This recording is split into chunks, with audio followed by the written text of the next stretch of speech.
Here, don't mind. Alright, let's kick some ass. Let's do it.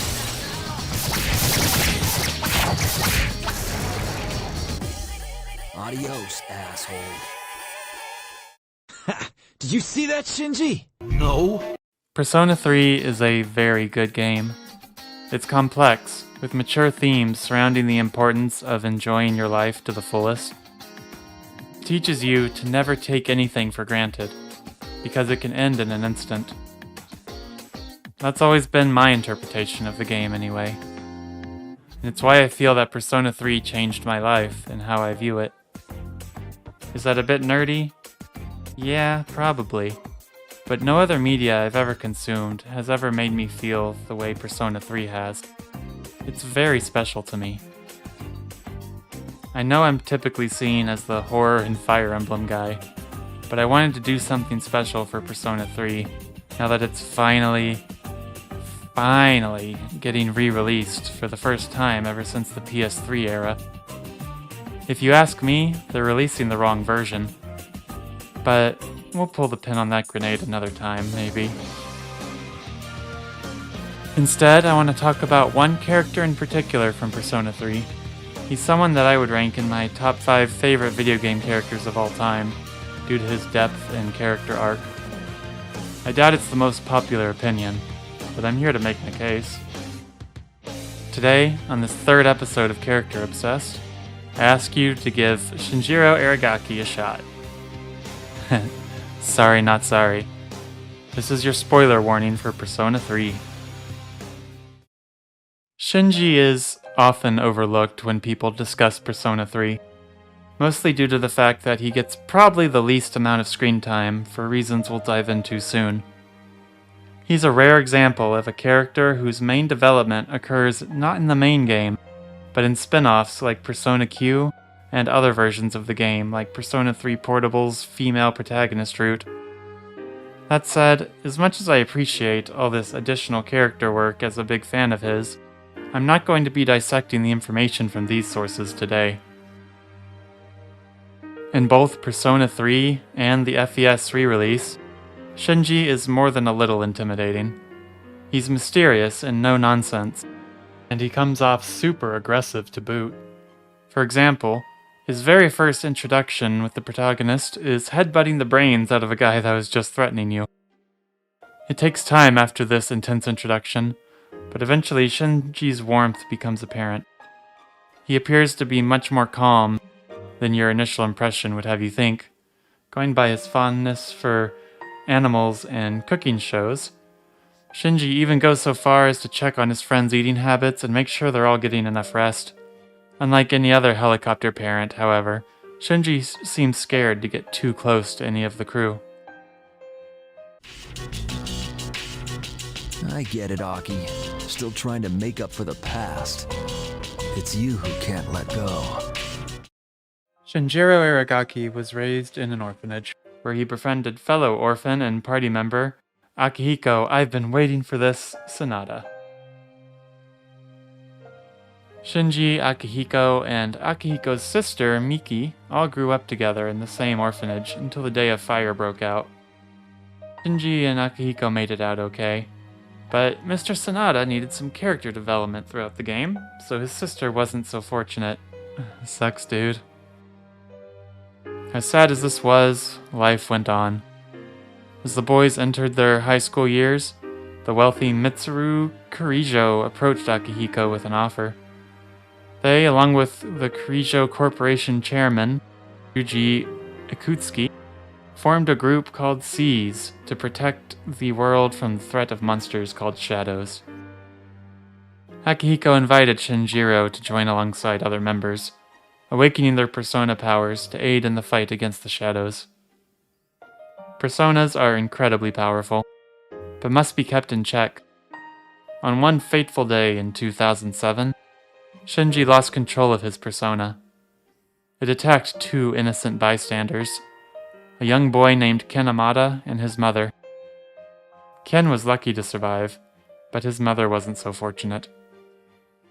She died that day, deeply affecting both Shinji and Ken. After this deeply traumatic event, Shinji was unable to forgive himself for the damage he'd done to an innocent family. Not long after, he found it impossible to continue working with C's. He left Akihiko behind and isolated himself to try to avoid ever losing control again.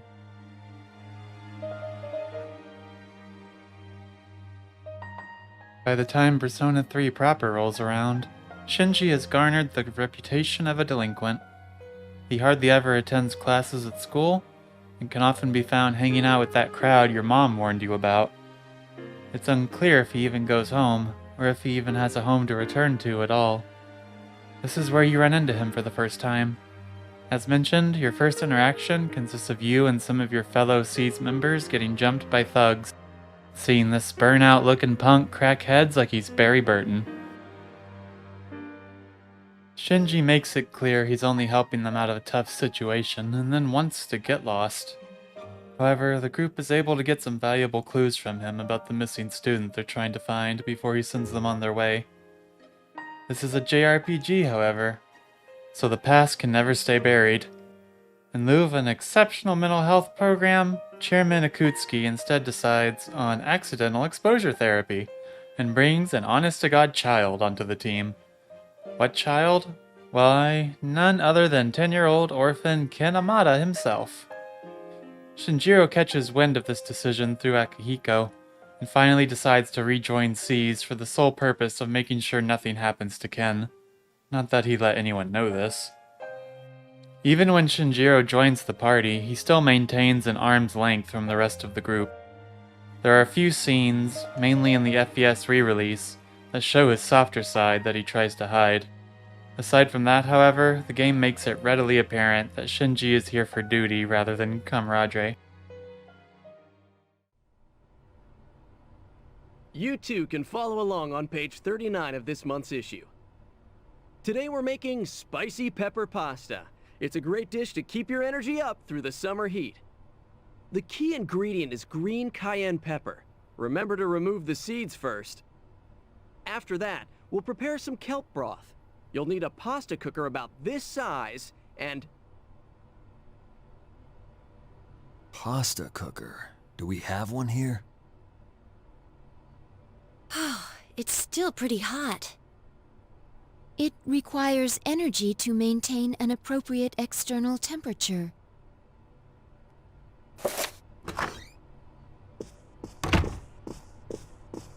We have returned.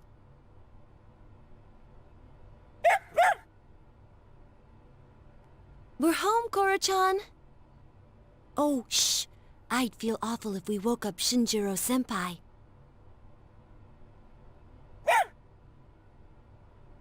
He says that Shinjiro-san is not asleep.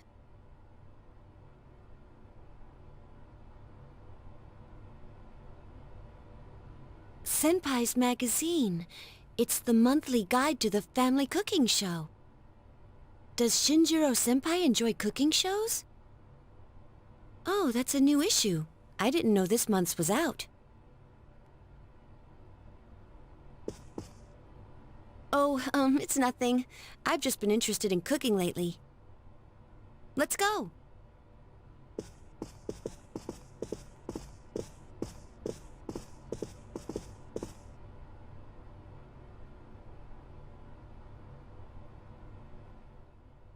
Damn it, I forgot she understands dog talk.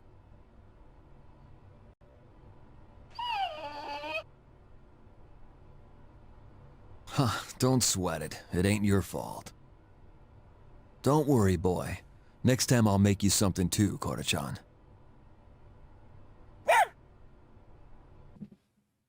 As a party member, Shinji is a powerhouse. He boasts only physical moves, and a couple status effect moves like Evil Smile, which may sound weak compared to other characters. Thankfully, his strength and endurance are completely unmatched. He uses axes, a very physically strong weapon type, and some of the physical attacks he can learn are among the best in the entire game. Much like a normal bruiser, Shinji also comes equipped with Counter and Regenerate, essentially turning him into a self-healing tank. If this all sounds too good to be true, that's because it is. Shinjiro is a temporary party member rather than a permanent one, and because of that, he's often relegated to the bench as soon as he joins. I strongly disagree with this though, and instead encourage people to use this godlike power while you have it. You typically want to train most of the team anyway, so it shouldn't cause anyone to fall behind. One detail I've always liked is that when Shinji misses an attack, he collapses to the ground coughing, as if he didn't miss because of poor aim, but rather because something is wrong with him. I wonder what that could be. Hey, wait! Shinji! What the hell's going on? Why did you have those pills? I've heard about those. They're taken to suppress a persona when the user can't control it. But the side effects... You're not taking them, are you? Answer me! I don't owe you anything. The same as always. Save it. I've heard it all before. You think I'm wasting my power, but you're just too thick-headed. I'm tired of your damn preaching.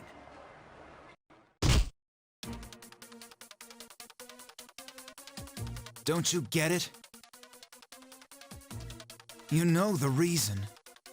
10 years ago, my sister, the Fire. I wasn't strong enough to save her. They held me back while she... That's why I try so hard. We promised, remember? To become strong enough to do what we think is right.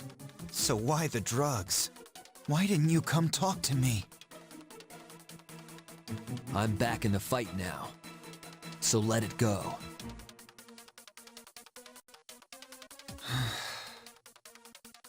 And the side effects? There's something I need to take care of. It's something only I can do. Like what? Listen, don't worry about me. Just do what you think is right. Shinji becomes playable for only about a month and a half of the endgame calendar. He joins the mission on September 5th, and can help in Persona 3's main dungeon of Tartarus until October 4th. On this most horrible day, Shinjiro and Ken will be missing. The group has to continue with their mission and end up fighting a ridiculous slot machine shadow. After this though, the horrifying truth is revealed. Ken told Shinji to meet at the site where his mother died 2 years prior. He wants revenge for what Shinji did, and plans to kill him in retribution. I'll make you remember what you did to her! I'm gonna kill you! Do it. Shinjiro had earlier revealed he had been suppressing his persona powers with medicine, and says this is the last place he ever wanted to end up. Ken is so full of rage that he only sees Shinji as a murderer, and explains that he only got Akutsuki's attention and joined C's to fulfill his revenge plot. Naturally, Shinji isn't so naive and expected this from the kid, so he makes no attempt to resist. All he can do is offer a warning that Ken could end up just like him if he goes through with it, and will regret it one day. Undeterred, Ken prepares to stab Shinji, but before Ken can get any further, he's interrupted by Takaya, one of Persona 3's antagonists. After a monologue of his own about how Ken has no reason to feel guilty for what he's about to do, that is the nature of revenge, he says. Takaya reveals that Shinjiro was about to die anyway, due to the persona suppression medication he had been taking. This greatly upsets Ken, believing he is being robbed of his revenge after all he went through. In a way, Shinjiro was paying for his sins with his own life, even without Ken's rage. Takaya also reveals Ken was planning to take his own life after the act, and Ken doesn't deny it. With that said, Takaya takes it upon himself to do the honors. and he shoots Shinjiro. Wounded but not out of the game yet, Shinjiro watches as Takaya points his gun at Ken after an exchange of more words. And then...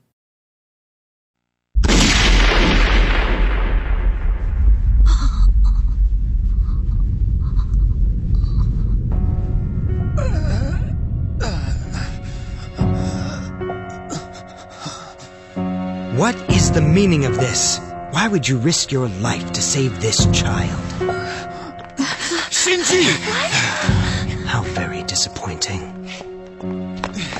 Shinji! Shinjiro-senpai! What's with a long face? Isn't this what you wanted?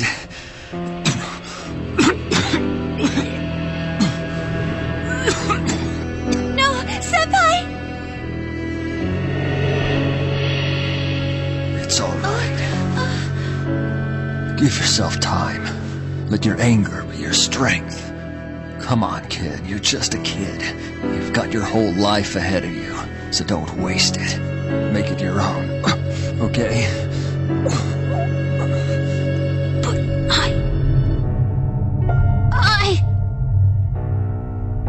Aki, take care of him. I will.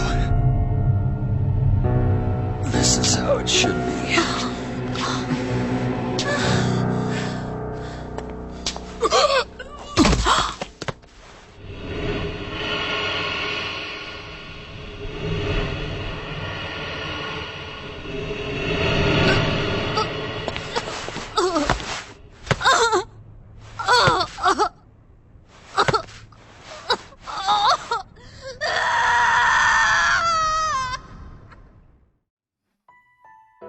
In the following days after Shinjiro's heroic sacrifice, the school that everyone goes to has a memorial for him, and it's hard to not get hit right in the feels.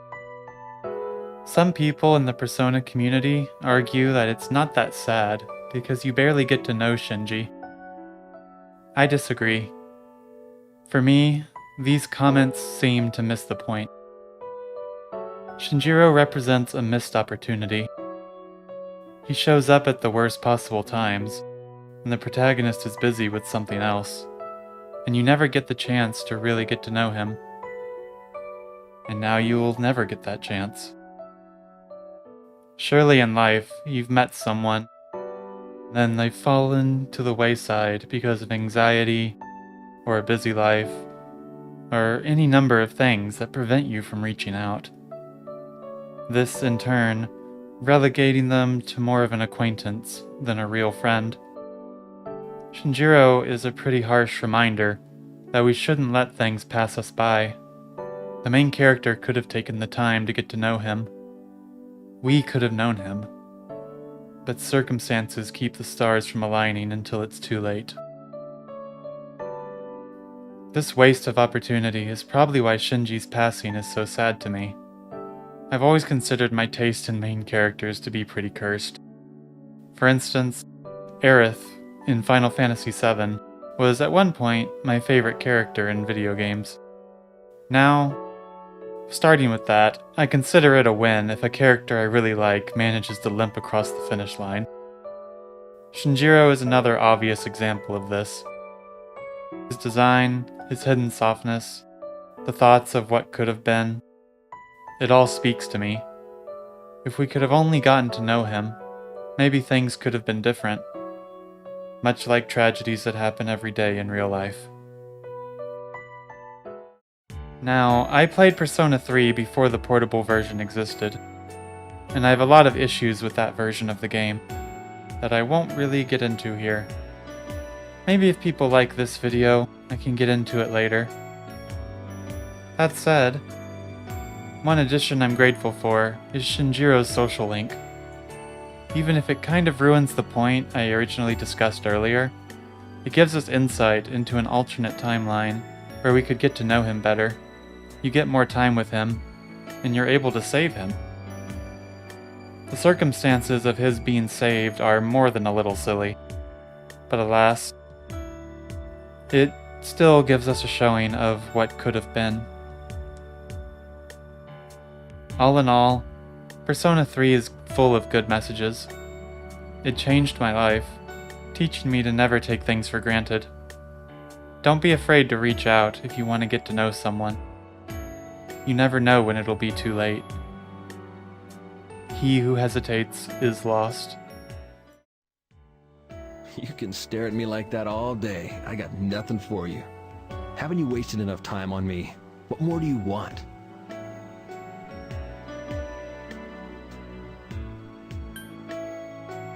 Huh?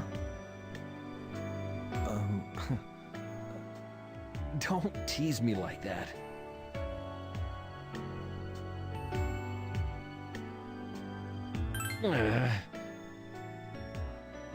I mean, why just blurt out something like that? Here, of all places. I can't do that. I mean, well, people are gonna get the wrong idea.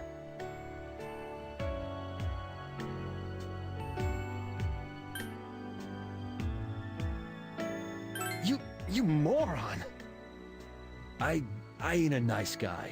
I can't let you in my room. Don't you get it? No way. It's not gonna happen. Look, you need to watch yourself. Don't bother with someone like me. Idiot. Thank you so much for watching till the end. I hope you've enjoyed this dive into Shinjiro Aragaki. If you did, be sure to leave a like and a comment. Feedback like that will determine if I ever make content about the Persona series in the future. And also, if you want to hear more of my voice, I stream 5 days a week on Twitch. I don't know. People say my voice is nice sometimes, but I tend to doubt it.